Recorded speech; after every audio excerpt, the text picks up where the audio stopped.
Hello everyone, welcome to Pharmarocks YouTube channel. Pharmarocks के YouTube educational channel में आपका स्वागत है। आज के वीडियो लेक्चर में हम डिटेल में स्टडी करेंगे सेफिक्सिम एंटीबायोटिक ड्रग के बारे में। तो हम जानेंगे उसके बेसिक यूज़ के बारे में और करेंगे डिटेल फार्माकोलॉजिकल स्टडी, जिसके अंदर हम सीखने वाले हैं उसके डोज के बारे में, उसके अलग अलग डोजेस फॉर्म्स के बारे में कि जो टैबलेट भी अवेलेबल है एज वेल एज उसका सस्पेंशन भी अवेलेबल है, फिर कौन से डोज के अंदर ये मेडिकेशन दिए जाते हैं, उसके साइड इफ़ेक्ट्स क्या होते हैं और कॉन्ट्रा इंडिकेशंस एंड वार्निंग्स वगैरह के बारे में भी हम जानेंगे डिटेल में। तो expert lecture by Amar sir, assistant professor and founder of Pharmarocks. Thank you for being 1 lakh family of Pharmarocks.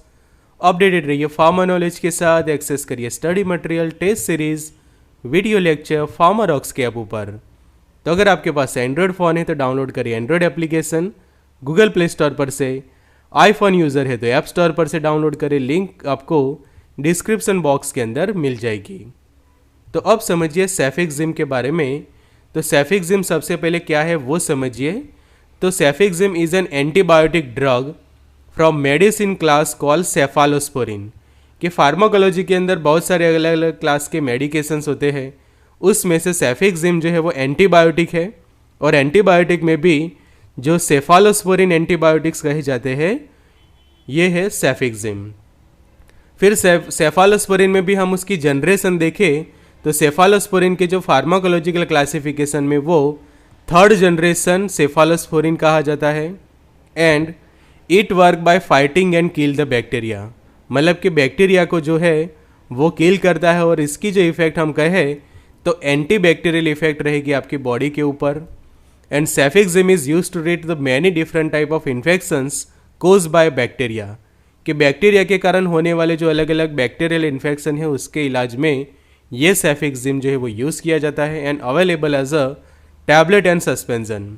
कि आप देखो उसके डोजेस फॉर्म, तो सेफिक्सिम के टैबलेट्स अवेलेबल है कि जिसकी स्ट्रेंथ रहती है 200 मिलीग्राम, और साथों साथ उसके सस्पेंशन भी अवेलेबल है कि जो पेशेंट ओरली जो है वो यूज़ करता है। तो अब जानते हैं उसके डोजेस फॉर्म्स के बारे में।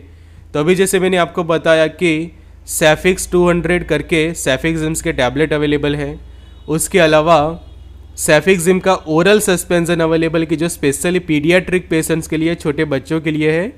इवन आप यहाँ पे भी देखोगे कि for paediatric use only with Sterlite water for reconstitution, कि उसके साथ स्टराइल वाटर भी दिया जाता है। और ये वाला सेफिक्सिम ओरल सस्पेंशन है एज पर आईपी कि फॉर पीडियाट्रिक यूज़ ओनली, कि छोटे बच्चों के लिए ही यह सिर्फ जो है वो यूज़ किया जाता है।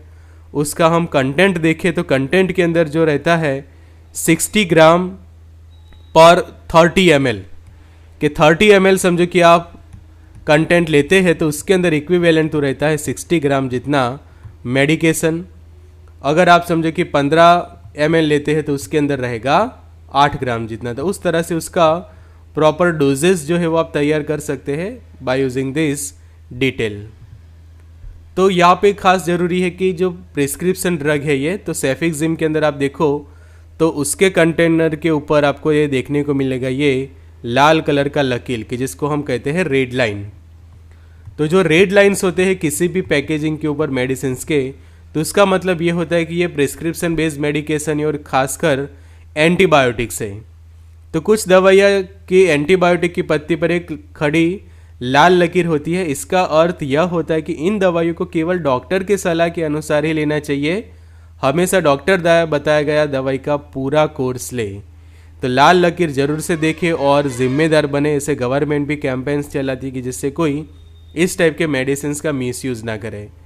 तो ये टैबलेट के ऊपर देखा, उसी तरह से देखो ये लाल लकीर आपको सस्पेंशन पे भी देखने को मिलेंगी। एंड ऑल्सो ये वाला दूसरा सस्पेंशन।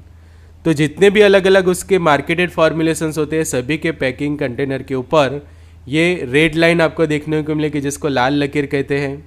तो प्रॉपर डॉक्टर के सलाह के साथ ही उसको यूज़ करना चाहिए, बिकॉज ये प्रिस्क्रिप्शन ओनली मेडिकेशन से RX सभी के ऊपर लिखा हुआ आपको ये देखने को मिलेगा। कि RX का जो मतलब होता है कि प्रॉपर हेल्थ केयर प्रोफेशनल्स के जो प्रिस्क्रिप्शन एज वेल एज उनके सुपरविजन में ही ये मेडिकेशंस को यूज़ करनी चाहिए।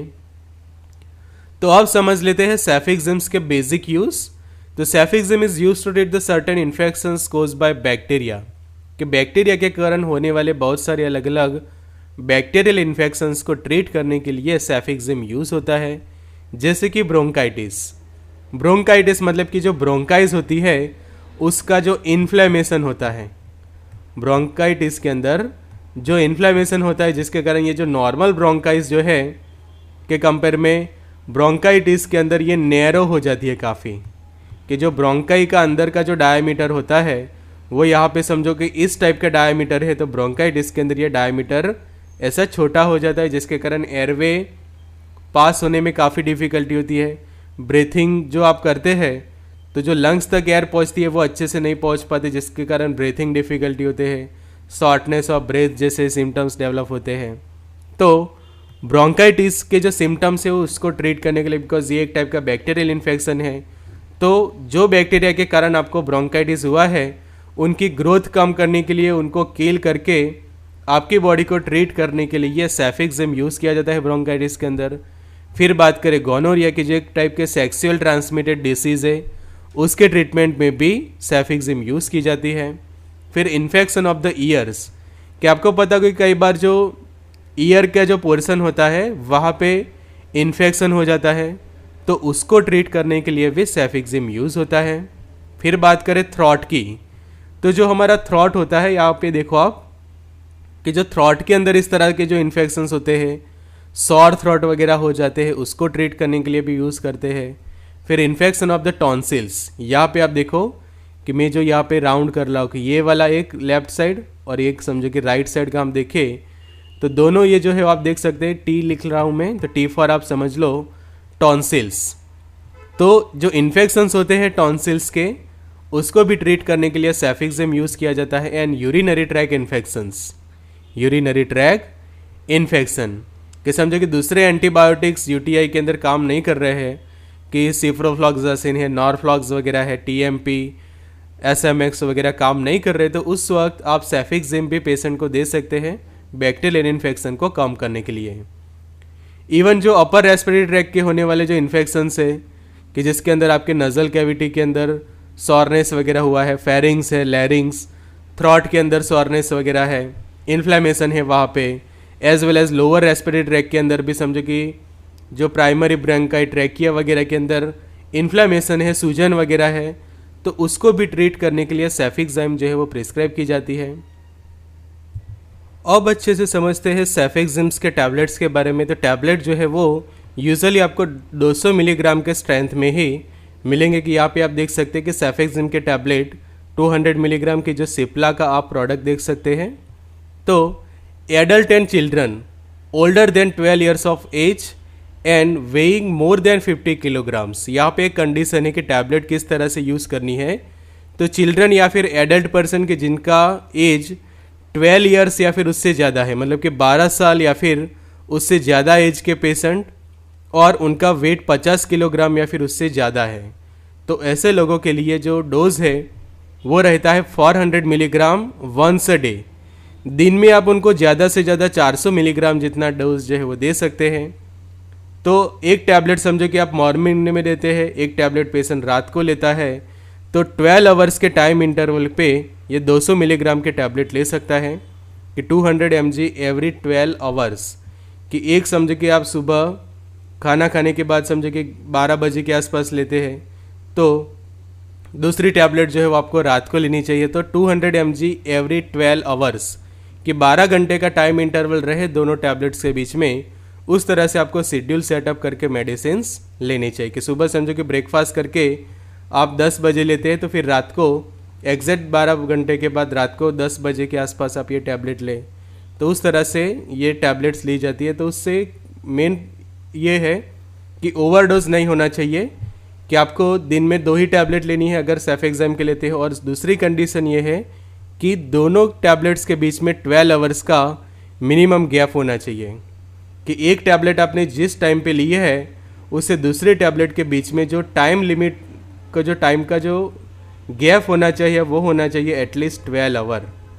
तो ये खास ध्यान रखें यहाँ पे सेफिक्सिम्स टैबलेट्स को किसी भी पर्सन्स को प्रिस्क्राइब करते समय, तो जो फार्मासिस्ट हैं उनको खास एडवाइस करके ही ये मेडिसिन देने चाहिए, और अगर समझो कि एक टैबलेट से ही पेशेंट को फ़र्क पड़ रहा है कि दिन में समझो कि सिर्फ एक ही टैबलेट ले रहा है तो भी इनफ रहता है। कई बार के समझो कि सिम्टम्स इतने ज़्यादा ख़राब नहीं है तो उस वक्त सिर्फ एक टैबलेट से भी उसकी ट्रीटमेंट कर सकते हैं।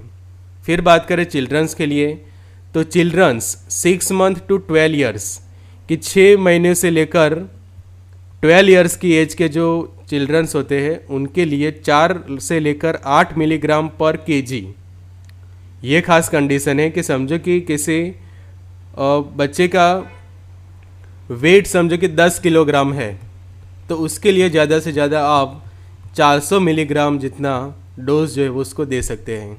या फिर प्रॉपर पीडियाट्रिशियन डॉक्टर्स के एडवाइस के अकॉर्डिंग टू समझो कि उसको 8 mg आप दे सकते हैं, तो ज़्यादा से ज़्यादा 80 मिलीग्राम जितना डोज जो है वो आप उसको डिलीवर करेंगे। तो वो खास ध्यान रखना होता है कि प्रॉपर जो वेट के अकॉर्डिंग टू और एज के अकॉर्डिंग टू जो डोज है वो नक्की किया जाता है छोटे बच्चों के लिए। तो उसके लिए जो सस्पेंशन अवेलेबल होता है कि यहाँ पे आप देख सकते हैं कि सेफेक्सिम के ओरल सस्पेंशन है कि फॉर पीडियाट्रिक यूज़ ओनली। तो चिल्ड्रन 6 मंथ और 12 ईयर्स ऑफ एज कि जैसे अभी हमने बात की 4 से लेकर 8 milligram per kilogram of body weight and dose will be as per the direction of the physician and paediatrics doctor कि जो पीडियाट्रिक डॉक्टर्स होते हैं फिजिशियन होते हैं उनके डायरेक्शन के अकॉर्डिंग यूज़ करें। टेक विथ और विदाउट फूड, सेक वेल बिफोर यूज़, ये खास ज़रूरी है कि आप ये जो प्रिपरेशन सस्पेंशन होती है उसको यूज़ करने से पहले अच्छे से सेक करें। मतलब कि इसकी ये जो बॉटल होती है उसको आपको अच्छे से सेक करना है and use the measuring device that comes with cefixime oral suspension. तो उसके साथ हम देखते हैं कि ऊपर ये एक कैप जैसा आता है, तो वो कैप एक टाइप की मेजरिंग डिवाइस होती है कि जिससे आप जो है वो प्रॉपर एग्जैक्ट डोज मेज़र करके जो है वो पेशेंट को दे सकते हैं। तो ये हो गया उसका सस्पेंशन। अब समझे उसकी मैकेनिज्म तो किस तरह से काम करता है। तो जैसे दूसरे बीटा लैक्टम एंटीबायोटिक्स काम करते हैं, जैसे कि सेल वॉल सिंथेसिस का इनहिबिशन करना, लाइक वेनाकोमाइसिन है, बेसिट्रासिन है, पेनिसिलिन वगैरह है, साइक्लोसेरिन, सेफामाइसिन, उसी तरह से सेफालोस्पोरिन भी बैक्टीरिया के सेल वॉल सिंथेसिस को इनहिबिट करता है। किस तरह से करता है, तो वो बाइंड होता है to specific penicillin binding protein कि जिसको हम PBPS लिखते हैं कि P for penicillin, B for binding and P for protein. तो पेनिसिलिन बाइंडिंग जो प्रोटीन्स होते हैं उसके साथ ये जो है वो बाइंड होता है और वो क्या करता है, बैक्टीरिया की जो सेल वॉल सिंथेसिस की जो प्रोसेस है और उसमें भी जो थर्ड स्टेज है कि थर्ड और जो आखिरी स्टेज होता है बैक्टीरिया के सेल वॉल सिंथेसिस का, उसको जो है वो करता है inhibit the third and last stage of bacterial cell wall synthesis. अगर किसी बैक्टीरिया के सेल वॉल का अच्छे से सिंथेसिस नहीं होगा तो वो बैक्टीरिया जो है वो सर्वाइव नहीं कर पाएगा। बिकॉज आप यहाँ पे देखो ये बैक्टीरिया के अंदर DNA है, उसका रेप्लिकेशन समझो हो रहा है रिबोसोम से, जेनेटिक मटेरियल है उसका, और ये रहा उसके आसपास ही उसका सेल वॉल। अगर समझो कि सेल वॉल ही ब्रेक हो जाती है या फिर सेल वॉल का ही सिंथेसिस नहीं होता तो कोई भी बैक्टीरिया सर्वाइव नहीं कर पाएगा और आगे जाके उसकी ग्रोथ इनहिबिट हो जाएगी, बैक्टीरिया किल हो जाएगा। तो इस तरह से ये सेफेक्सिम काम करती है। अब जरूरी है उसके साइड इफ़ेक्ट्स को समझना। तो उसके कारण होता है स्टमक अपसेट या फिर स्टमक पेन होते हैं, डायरिया होता है, नोजिया मतलब कि जी घबराना या फिर जो जी मचलना हम कहते हैं, वॉमिटिंग भी हो सकती है। उसके बाद कॉन्स्टिपेशन होता है कुछ केसेस के अंदर। कुछ लोगों को एपेटाइट कम हो जाती है, लॉस ऑफ एपेटाइट कि जिसको हम मेडिकल टर्म्स के अंदर एनोरेक्सिया कहते हैं। गैस हो सकता है, हेडेक हो सकता है, डिजीनेस, एंजाइटी मतलब कि चिंता होना, ड्रॉसीनेस होना, इंक्रीज नाइट टाइम यूरिनेशन कि रात के समय जो यूरिनेशन की जो फ्रीक्वेंसी है वो इंक्रीज करवा सकता है।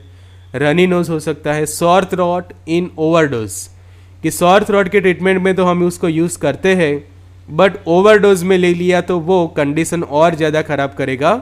तो वो खास ध्यान रखिए कि उसका ओवरडोज नहीं करना है, जो हमने अभी बात की उसी तरह से प्रॉपर डोज लेना है। फिर कॉफ हो सकता है एक्सेसिव यूज़ के कारण, या फिर वजाइनल ईचिंग और डिस्चार्ज हो सकता है सेफेक्सिम्स के साइड इफ़ेक्ट्स के कारण। तो ये थे उसके कुछ कॉमन साइड इफ़ेक्ट। कॉन्ट्राइंडिकेशन समझे तो सेफालोस्पोरिन हाइपर सेंसिटिविटी और सेफामाइसिन हाइपर सेंसिटिविटी कि जो सेफालोस्पोरिन जो क्लास के मेडिकेशन है उसकी समझो कि आपको हाइपर सेंसिटिविटी है उसके कारण आपको समझो कि एनाफाइलैक्सिस जैसा होता है, जैसे कि कन्फ्यूज़न होना, headache, loss of consciousness, swollen eyes, आँखों में सूजन आ जाना, लिप्स और टंग वगैरह के अंदर सूजन देखने को मिलना, हार्ट बीट आपके इंक्रीज हो जाते हैं, एब्डोमिनल पेन होता है या फिर वॉमिटिंग होती है, हाइव्स होते हैं आपके स्किन्स के ऊपर, वीजिंग होती है, कफ और डिफ़िकल्टी इन गेटिंग एयर। ऐसे समझो कि कॉम्प्लिकेशंस होते हैं पेशेंट को सेफालोस्पोरिन के कोई भी मेडिकेशंस लेने के बाद, तो तुरंत ये ट्रीटमेंट जो है वो रोक देनी चाहिए। And cefixime should be use with precautions और avoid in patient with hypersensitivity to penicillin, because ये मेडिसिन के भी जो मैकेनिज्म ऑफ एक्शन है वो पेनिसिलिन की तरह ही है। तो अगर कोई पेशेंट को पेनिसिलिन से हाइपर सेंसिटिविटी है तो उनको भी आपको सेफिक्सिम नहीं देनी चाहिए, बिकॉज दोनों का जो मैकेनिज्म है वो सेम है कि जैसे बीटा लैक्टम्स काम करते हैं उसी तरह से सेफिक्सिम भी अपना काम करती है। अब उसके वार्निंग्स आप देखोगे तो आपको पता चलेगा, तो do not take the cefixime if you are allergic to cefixime और to similar antibiotics such as Ceftin, Cefzil, Keflex, Omnicef और अदर के जितने भी सेफालोस्पोरिन या फिर सेफिक्सिम्स के अलग अलग ब्रांड हैं, वो सभी ब्रांड्स के समझो कि आपको एलर्जी है तो यूज़ ना करें गलती से भी। It is a prescription based medication and it is an antibiotic medicine, so don't do self medication. जैसे हमने आगे भी वार्निंग्स आपको बता दी कि ये एक एंटीबायोटिक है तो उसका सेल्फ मेडिकेशन तो आपको नहीं करना है, तो don't do self medication, do और या फिर सेल्फ मेडिकेशन को ना करें। You can see the red line on it's packaging, कि आगे भी मैंने आपको समझाया कि ये जो रेड लाइन होती है उसका मतलब ये होता है कि सेल्फ मेडिकेशन नहीं करना है, प्रिस्क्रिप्शन बेस्ड रहते हैं। दूसरे कुछ उसके वार्निंग्स देखे तो do not take the cefixime if you have, पहला कंडीशन समझिए कि आपको सीवियर स्टमक पेन है, कि भले आपको सोर थ्रोट जैसा तो है, टॉन्सिलाइटिस है, बट साथों साथ स्टमक में पेन हो रहा है, डायरिया भी है और वाटरी और ब्लडी डायरिया की जिसको हम डिसेंट्री भी कई बार कहते हैं, तो ऐसी कंडीशन है तो सेफिक्सिम ना ले, उससे आपकी कंडीशन और ज़्यादा खराब हो सकती है। दूसरा कंडीशन आपको जॉन्डिस है, कि जिसके अंदर हम देखते हैं कि yellowing of skin and eyes, तो जो जॉन्डिस के पेशेंट है उनको भी सेफिक्सिम जो है वो अवॉइड करनी चाहिए। उनसे अगर सेफिक्सिम लेते हैं जॉन्डिस में तो उनकी कंडीशन और ज़्यादा खराब होगी। उसी तरह से पेल और येलोवी स्किन है आपकी, डार्क कलर यूरिन आ रहा है, कन्फ्यूज़न जैसा है माइंड के अंदर और वीकनेस वगैरह है आपकी बॉडी के अंदर, तो उस वक्त भी ये सेफिक्सिम एंटीबायोटिक को अवॉइड करें। अगर आपको कन्वल्जन्स जैसा हो रहा है, सीजर्स डेवलप होते हैं आपकी बॉडी के अंदर, तो भी सेफिक्सिम को अवॉइड करें। एलर्जी है सेफिक्सिम की तो भी यूज़ ना करें। एंड हाइपर सेंसिटिविटी हो जाती है सेफिक्सिम लेने के बाद। तो इस तरह से कोई भी मेडिसिन की आप प्रॉपर इन्फॉर्मेशन लेते तो आपको पता चलता है कि कौन सी कंडीशन में उसको यूज़ करते और कौन सी कंडीशन में यूज़ नहीं करते। तो कॉन्ट्रा इंडिकेशन वार्निंग सबसे पहले किसी भी मेडिकेशंस के जानने चाहिए कि बेसिक यूज़ तो आपको चलो पता है, बट ज़रूरी है कि वो बेसिक यूज़ को कहाँ पे अप्लाई करें। कि अगर समझो कि आपको वो सिम्टम्स है बट सामने ये सब कंडीशन है, तो सेफिक्सिम के बदले आप दूसरे मेडिसिन्स या फिर दूसरे एंटीबायोटिक प्रीफर कर सकते हैं। तो ये था special lecture about the cefixime. Thank you for attending this lecture. Get the lectures note on Pharmarox app, access करिए study material, test series video lecture Pharmarocks के ऐप ऊपर ज्वाइन करते सकते हैं व्हाट्सएप ग्रुप, ये वाला व्हाट्सएप हेल्पलाइन नंबर है। Thank you for watching. Access करिए स्टडी मटेरियल, टेस्ट सीरीज और वीडियो लेक्चर फार्मारॉक्स के ऐप ऊपर। अगर आपके पास एंड्रॉयड फ़ोन है तो एंड्रॉयड ऐप डाउनलोड करें गूगल प्ले स्टोर पर से, आईफोन यूज़र है तो ऐप स्टोर पर से डाउनलोड करें, लिंक आपको डिस्क्रिप्शन बॉक्स के अंदर मिल जाएगी। So good luck and all the best.